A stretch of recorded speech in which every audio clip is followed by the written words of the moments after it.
ओमकार फिल्मों में एक्टिंग करना चाहता था। वो स्ट्रगलिंग एक्टर था। जब वो फिल्मों में काम पाने के लिए संघर्ष कर रहा था, तभी उसे एक राइटर ने एक कहानी सुनाई। वह कहानी थी प्यार, बेवफाई और डबल मर्डर की। कहानी में उसे हीरो का रोल मिलना था। हीरो की गर्लफ्रेंड उसके साथ बेवफाई करती है। दरअसल उसका इश्क किसी और के साथ चल रहा होता है। अब ये बात जब हीरो को पता चलती है तो वह साजिश रचता है, ऐसी साजिश में जिसमें वह बेवफा प्रेमिका और उसके दूसरे प्रेमी का कत्ल करना चाहता है। कत्ल भी ऐसे कि वह मर्डर ही ना लगे।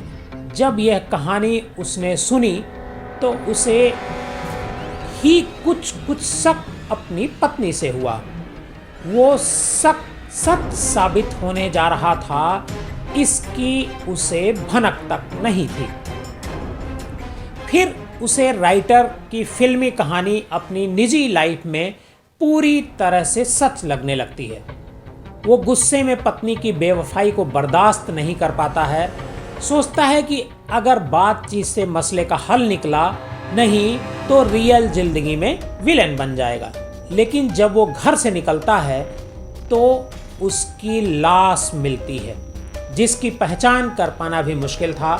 लाश के पास से नकली गोलियों के खोखे मिलते हैं, जिससे यह मर्डर केस मिस्ट्री बन जाता है। सवाल यह है कि आखिर नकली गोली से जिंदा इंसान का कत्ल कैसे हुआ। आप देख रहे हैं डीएनएम शो। इस शो में हम आपको अपराध की सच्ची कहानियां सुनाते हैं। आज की क्राइम कहानी एक अजीब मर्डर स्टोरी है, जिसमें पहले चलती है नकली गोली, लेकिन होता है असली मर्डर। महाराष्ट्र का एक चर्चित हिल स्टेशन है माथेरान। नेचुरल खूबसूरत टूरिस्ट स्पॉट इसे कहा जाता है। कपल यहाँ अक्सर घूमने के लिए आते हैं, खासकर गर्मियों की छुट्टियों हो या वीकेंड। उसी माथेरान पनवेल रोड पर है देहरांग डैम। उसी डैम के पास 28 अप्रैल 2018 को पुलिस को एक लाश मिलती है। लाश के सिर पर गोलियों के कई निशान थे, जिससे चेहरा काफी खराब हो गया था। लाश का पहचान कर पाना मुश्किल था। उसकी उम्र करीब 25 साल के आसपास होगी, ऐसा पुलिस को लग रहा था। पुलिस की समझ में नहीं आ रहा था कि आखिर वो लाश यहां कैसे आई। किसने गोली मारी, क्यों गोली मारी, इस बारे में भी कुछ साफ नहीं हो रहा था।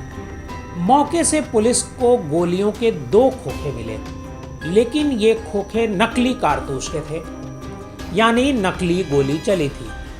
अब सवाल ये था कि अगर नकली गोली चली तो असली खून कैसे हुआ। नकली गोली से एक जिंदा इंसान का कत्ल कैसे हो गया। अब ये मौत पहेली बनकर पुलिस के सामने खड़ी थी। इसे सुलझाने के लिए पुलिस को कोई सुराग नहीं मिल रहा था, क्योंकि मरने वाले की पहचान नहीं हो पाई थी। मौके से न कोई कागजात मिले और न कोई फोन। आखिर में पहचान होती भी तो कैसे। अब पुलिस ने उस मरने वाले की पहचान के लिए आसपास के इलाके से गुमशुदा लोगों की डिटेल जुटानी शुरू कर दी। फिर भी पुलिस को कोई सुराग नहीं मिला। मामला पुलिस को बेहद गंभीर लग रहा था, इसलिए उस लाश का लावारिस में अंतिम संस्कार भी नहीं किया गया, बल्कि उस लाश को पुलिस ने सुरक्षित पोस्टमार्टम हाउस में रखवा दिया। इस तरह करीब 20 दिन का वक्त भी निकल गया, लेकिन पुलिस के हाथ कोई सुराग नहीं लगा। चूंकि जहां लाश मिली थी वो इलाका नवी मुंबई में आता है। उस समय के पुलिस कमिश्नर ने इस मामले को बेहद गंभीरता से लिया और जांच के लिए 4 टीमें बनाई। टीमें लगी, फिर भी कोई सुराग नहीं मिला। इसी बीच पुलिस को एक सुराग मिलता है। जांच टीम का एक पुलिसकर्मी एक दिन पुणे से मुंबई जा रहा था।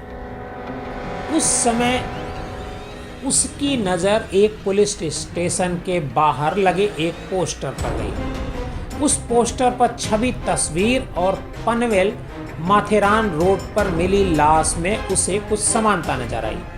ये पोस्टर पूरे के एरवड़ा इलाके में दिखा था।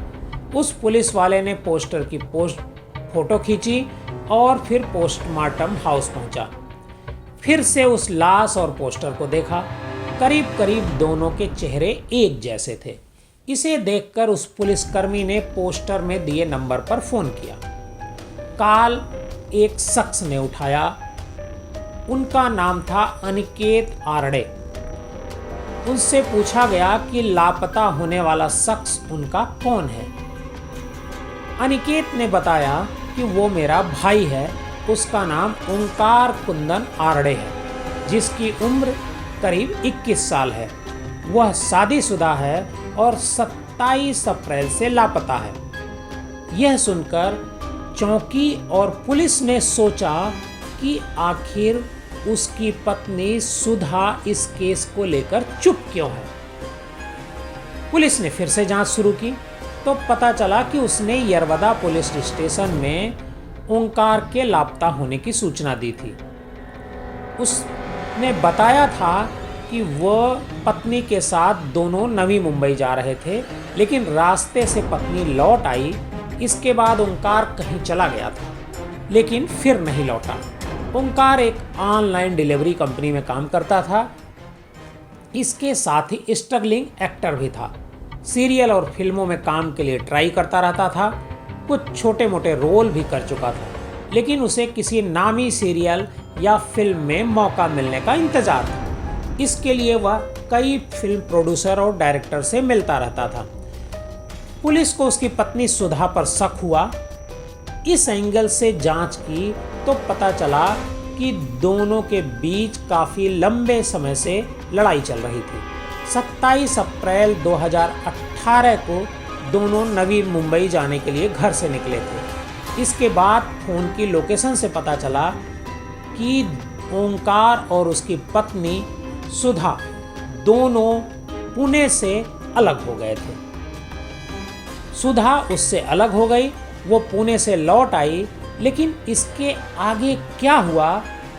पत्नी ने तो एरबडा में मिसिंग की शिकायत कर दी, लेकिन यहाँ एक बेहद चौंकाने वाली बात पुलिस के सामने आई। असल में सुधा ने थाने में पति ओंकार की जो फोटो दी थी वो काफ़ी पुरानी थी, कम से कम 7-8 साल पुरानी, जिस वजह से ओंकार की लाश और थाने में मिसिंग कंप्लेंट वाली फ़ोटो से मिलान भी नहीं हो पा रहा था। अब पुलिस इसकी वजह तलाशने में लगी थी। इसके साथ ही ओंकार के भाई अनिकेत और दूसरे लोगों से फिर पूछताछ की गई। तब पता चला कि वो अपनी पत्नी की मौसी के पति नहुस कुमार कोहली से मिलने वाला था। नहुस फिल्म प्रोड्यूसर है। वह कई भोजपुरी, मराठी और कम बजट की हिंदी फिल्मों में भी प्रोड्यूसर का काम कर चुका है। मराठा फिल्म अगदबम और मैटर भी उसने बनाई। नहुस ने ओंकार को भी फिल्म में काम दिलाने के लिए कहा था। हो सकता है कि वो आखिरी बार उनसे ही मिलने गया हो। अब पुलिस ने नहुस के बारे में पता लगाना शुरू किया। नहुस की कॉल डिटेल से पता चला कि उसकी और सुधा से काफ़ी बात होती थी। इससे पुलिस का शक और गहरा हो गया कि हो न हो इस केस में उसकी पत्नी और नहुस का हाथ जरूर है। इसके बाद फिर कई लोगों से पूछताछ करने पर पुलिस को पता चला कि नहुस और सुधा के बीच कुछ और भी रिश्ता है। इसके लिए पुलिस ने जब सुधा से पूछताछ की तो उसने स्वीकार किया कि नहुस उसके रिश्ते में मौसा लगते हैं, लेकिन उससे करीबी रिश्ते हैं। लेकिन ओंकार की मौत से उसका कोई लेना देना नहीं है। उसके लापता होने पर भी मैंने मन से तलाश नहीं की, इसीलिए पुलिस को पुरानी फोटो दी। जब यह बयान सुधा ने पुलिस को दिया तो पुलिस और चिंता में पड़ गई। इसके बाद पुलिस ने नहुस को हिरासत में लेकर पूछताछ शुरू की। शुरुआत में तो वह इधर उधर की कहानी सुनाता रहा जैसे फिल्मों की कहानी होती है, लेकिन जब इलेक्ट्रॉनिक सर्विलांस से उसके नहुस के फ़ोन की लोकेशन और कुछ सीसीटीवी फुटेज से उसकी गाड़ी की लोकेशन से जुड़े पुख्ता सबूत मिल गए, तब उसने हत्या की बात कबूल कर ली। पूछताछ में नहुस ने पुलिस को बताया कि उसके नाजायज़ रिश्ते के बारे में ओंकार को पता चल गया था, इसलिए वह गुस्से में था। चूँकि ओंकार मॉडलिंग फ़ोटो शूट करता था, इसलिए उसे फिल्मों में मौका देने का ऑफ़र हमने किया था। लेकिन जब उसकी पत्नी के रिश्तों का पता चला तो मिलने आया। इसके बाद उसे एक फिल्म के सिलसिले में माथेरन की तरफ जाने की बात कहकर अपनी कार में हमने बिठा लिया। कार में ड्राइवर के अलावा नहुस के 2 बॉडीगार्ड भी थे। रास्ते में बात करते हुए ओंकार नाराज होकर बार बार कह रहा था कि उसके और सुधा के रिश्तों के बारे में मौसी को बता देगा। इस बात से नहुस काफ़ी डर गया। कार जब डैम के पास सुनसान झाड़ियों वाले रोड पर पहुंची, तभी ड्राइवर ने कार रोक दी। ड्राइवर शौच के लिए झाड़ियों में चला गया। उसी से ओंकार भी कार से बाहर आकर शौच करने लगा। नहुस को यह सही मौका लगा, वो भी बाहर निकला और ओंकार पर पीछे से फायरिंग कर दी। पहली गोली पीठ पर चलाई, लेकिन ओंकार के जिस्म से कोई खून नहीं निकला। फिर ओंकार पलटा तो नहुस ने सीने पर गोली चलाई, लेकिन इस बार भी गोली चली, लेकिन खून नहीं निकला। अब ओंकार तेजी से नहुस की तरफ गुस्से में आगे बढ़ा। उसी दौरान नहुस ने अपने बॉडीगार्ड की गन लेकर उस पर गोली चला दी। इस बार गोली लगी और ओंकार लहूलुहान हो गया। इसके बाद सिर में फिर से उसने 2-3 गोली मारी और उसके खोखे भी उठा लिए। पर यहाँ सवाल वही था कि पहले जो गोली चली उससे ओंकार को खरोच क्यों नहीं आई। असल में इसके पीछे की वजह नहुस ने पुलिस को बताई। उसने बताया कि फिल्मों की शूटिंग के चक्कर में अक्सर वह अपने पास असली और नकली दोनों तरह की पिस्टल रखता था। नकली पिस्टल से वो कई बार रौब भी झाड़ता था। उस दिन जल्दबाजी में नकली पिस्टल लेकर ही उसने ओंकार पर चला दी। जब 2 गोली चलाई और खून तक नहीं निकला, तब वो समझा और फिर बॉडीगार्ड की गन से उसने गोली मार दी। नहुस के साथ उसके 2 बॉडीगार्ड को भी इस मामले में पुलिस ने गिरफ्तार किया।